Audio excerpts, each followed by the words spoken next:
जय जयकार के घोष होने लगे, ढोल नगाड़े बजने लगे। तीनों लोकों में ढिंढोरा पिट गया।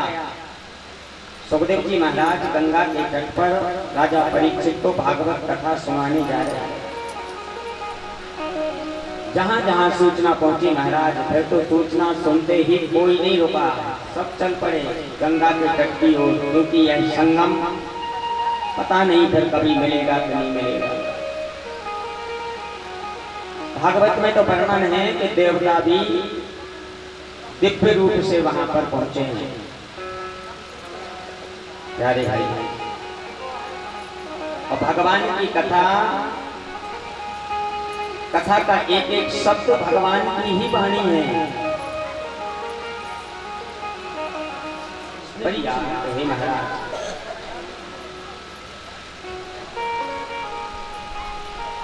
अब मेरी मृत्यु निकट आ गई है, मेरी मृत्यु निकट खड़ी है। अब मेरा कर्तव्य क्या है, मेरा धर्म क्या है? हे महाराज, जो पुरुष मरणासन्न है, चारपाई पर लेटा है, श्वास मात्र चल रही है, ऐसे मनुष्य का कर्तव्य क्या है? दूसरा प्रश्न किया, मनुष्य को किसका भजन करना चाहिए और इस सृष्टि में ब्रह्म और ईश्वर कौन है?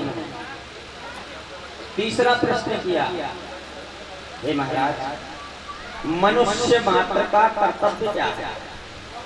मनुष्य का जन्म लेने के बाद उसको क्या करना चाहिए? चौथा प्रश्न किया, इस सृष्टि में सबसे पहले क्या था? सृष्टि की रचना कैसे हुई? पांचवा प्रश्न किया, इस पृथ्वी पर भगवान के कितने अवतार हुए और इस धरा पर भगवान के अवतार लेने का कारण क्या है? छठा प्रश्न किया, महाराज, हमने सुना है देवकी वसुदेव के घर 16 कला से परिपूर्ण लीला पुरुषोत्तम भगवान कृष्ण ने जन्म लिया। हे प्रभु, अन्य देवी देवताओं की कथा को तो हम विस्तार से सुन चुके हैं, लेकिन भगवान कृष्ण की लीला हम सुनने से वंचित हैं। और आपसे हमारा निवेदन है कि भगवान कृष्ण की संपूर्ण लीला विधि विस्तार के सहित वर्णन करके हमें श्रवण कराएं। और हे महाराज, हम तो अज्ञानी हैं, और अज्ञानी पुरुष भला अपने कल्याण के विषय में आपसे क्या पूछ सकता है? जो प्रश्न मैंने नहीं पूछ पाया, वह सब संपूर्ण लीला, संपूर्ण कथा सब विस्तार के सहित वर्णन करें। 6 प्रश्न किए हैं राजा परीक्षित ने सुखदेव जी से, जिनमें पहला प्रश्न है कि मरणासन्न पुरुष का कर्तव्य क्या है? जिसकी श्वास मात्र शेष है, बोले ऐसे मनुष्य का कर्तव्य है कि वो अंत समय आत्मचिंतन में परमात्मा को लेकर के भगवान का चिंतन करे, क्योंकि अब श्वास टूटने वाली है, अब ये शरीर छूटने वाला है, और अंत में यदि चिंतन बिगड़ जाएगा तो 84 के चक्कर में पड़ना पड़ेगा। इसलिए मनुष्य मात्र का कर्तव्य यही है कि संसार में तो भटक रहा है, आया है इस मृत्यु लोक में, तो भटकना तो पड़ेगा, लेकिन संसार का कार्य करते हुए, गृहस्थ रूपी जीवन को चलाते हुए मनुष्य मात्र का कर्तव्य है कि वो भगवान से सदैव जुड़ा रहे। और महाराज, अंत में अंत समय जब प्राण शरीर से निकलते हैं, यदि अंत समय भगवान का नाम मुख से निकल गया तो सीधा भगवान का विमान लेने आता है। और अंत समय यदि आपकी मति संसार में भटकती रही, आपका मन यदि संसार की माया मोह में, नाती पोता में फंसा रहा, तो फिर जाकर के 84 के चक्कर में गिरना पड़ेगा। इसलिए हे राजा, अंत बन गया तो सब बन गया, और अंत बिगड़ गया तो सब बिगड़ गया। इसलिए गोस्वामी जी महाराज रामचरितमानस में लिख रहे हैं,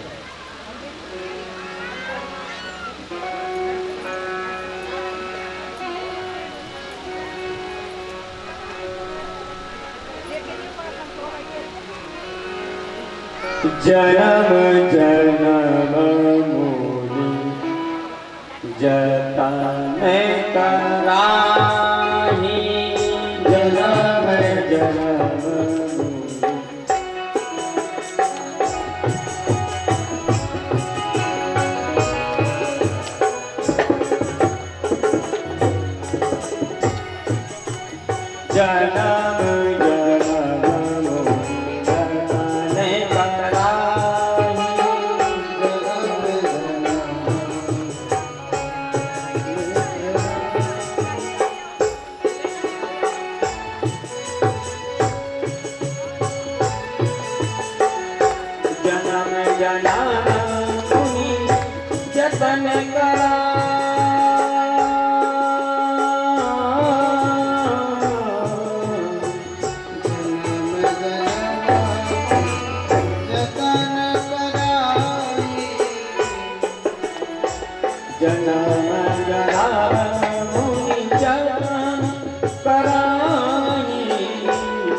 जन्म जन्म मुनि जतन कराही, अंत राम कही आवत राही। बड़े बड़े योगी, बड़े बड़े संत, बड़े बड़े तपस्वी एक जन्म से नहीं महाराज, कई जन्मों से तपस्या कर रहे हैं, कई जन्मों से भजन कर रहे हैं, लेकिन अंत में यदि भगवान का नाम मुख से निकल गया तो परम गति की प्राप्ति होती है, वो भगवत धाम को चला जाता है। और अंत समय मति संसार में लगी रही तो 84 के चक्कर में जाके गिरता है। प्यारे, इसलिए हे राजा, मरणासन्न पुरुष का कर्तव्य यही है कि मरना तो है ही है। आया है सो जाएगा ए राजा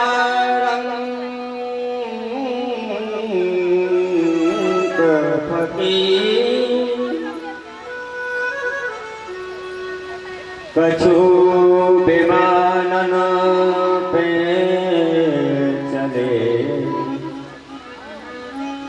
कछु बंधे जंजीर। कर्म के अधीन है। इसलिए महाराज, मनुष्य को अपना कर्म देखना चाहिए, लेकिन आज का मनुष्य अपना कम देखता है, पराया ज्यादा देखता है। यदि कोई भजन कर रहा है, भक्ति कर रहा है, माला पहने हैं, भक्ति कर रहा है, तो उसको देख करके लोग कहते हैं बड़ा ढोंगी है, बड़ा भक्त बना पड़ता है।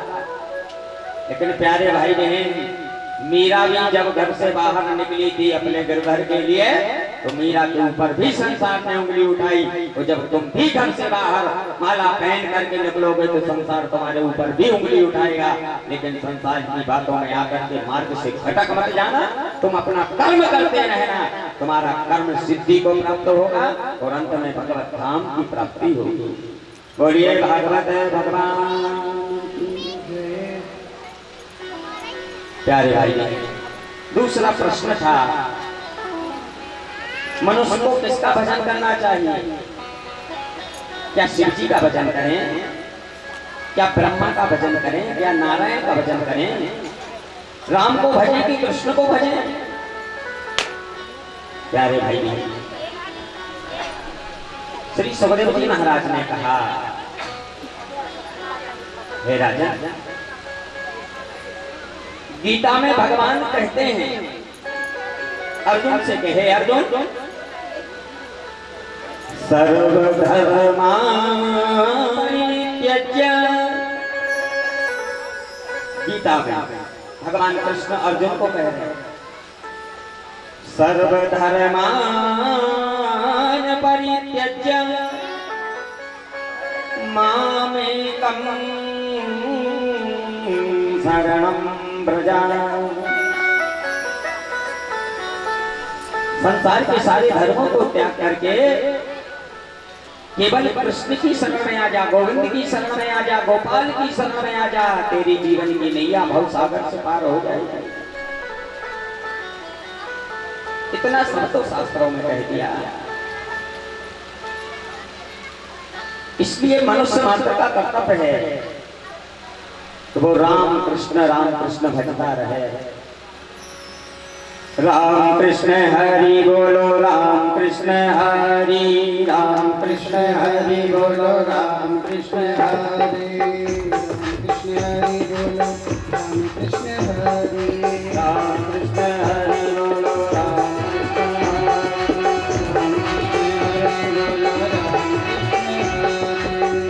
कृष्ण हरि बोलो, राम कृष्ण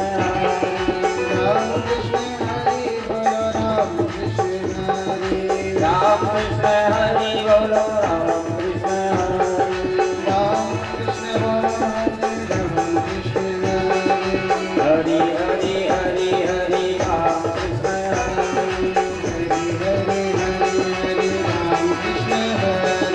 हरि हरि हरि हरि राम कृष्ण राम कृष्ण हरि बोलो, भगवान का नाम लेते हुए आप जहाँ भी बैठे ताली बजाते हुए भगवान का नाम उच्चारण करें। सबसे बड़ा धर्म यही है। राम कृष्ण हरि बोलो, राम कृष्ण हरि, राम कृष्ण हरि बोलो, राम कृष्ण हरि, राम कृष्ण हरि बोलो, राम कृष्ण हरि, राम कृष्ण हरि बोलो, राम कृष्ण हरि, हरि हरि हरि हरि हरि हरि हरि राम राम राम राम राम राम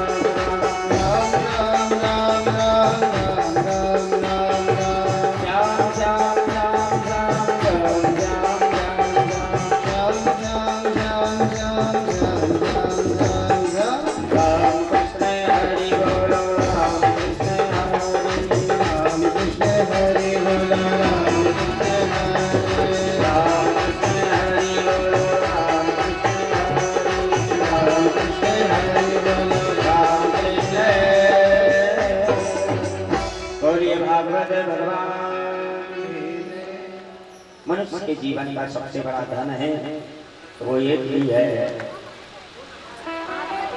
ये स्वर्ण, ये चांदी, ये घर, ये मकान, ये सब स्वप्न है, सब मिथ्या है। और जीवन का सबसे बड़ा धन क्या है? बोले राम कृष्ण हरि।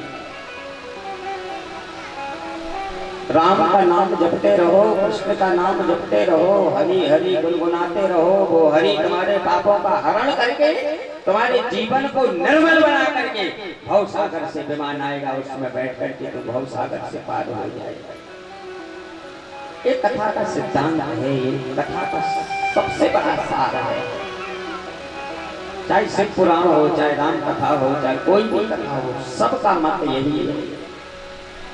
सब घर मत भगे नायक एहा, सब घर मत भगे नायक एहा, सब कर मत खगनायक एहा, सब घर मत भगे नायक एहा, सब कर मत खगनायक एहा, सब कर मत भगे नायक एहा, सब कर मत खगनायक एहा, सब कर मत भगे नायक एहा, सब कर मत खगनायक एहा, हरे राम पद पंकज नेहा, हरे राम पद पंकज नेहा, हरे राम पद पंकज नेहा। सबका मत, सबका वेदों का, शास्त्रों का, पुराणों का, सब धर्मों का मत यही है, केवल भगवान का भजन करते रहो। तो भजन करते रहोगे तो नैया भव सागर से पार हो जाएगा। प्यारे हरि। तीसरा प्रश्न है, मनुष्य का कर्तव्य क्या है? मनुष्य का कर्तव्य है कि जो कर्म करने के लिए परमात्मा ने मनुष्य का शरीर दिया है, संसार में जाकर के इस जीवन में कहीं दाग ना लग जाए। और यदि मनुष्य का जीवन पाकर के इसमें दाग लगा लिया तो फिर ऊपर जाकर के क्या जवाब दोगे? प्यारे भाई, परमात्मा ने ये निर्मल काया देकर के संसार में भेजा है। क्या किया है?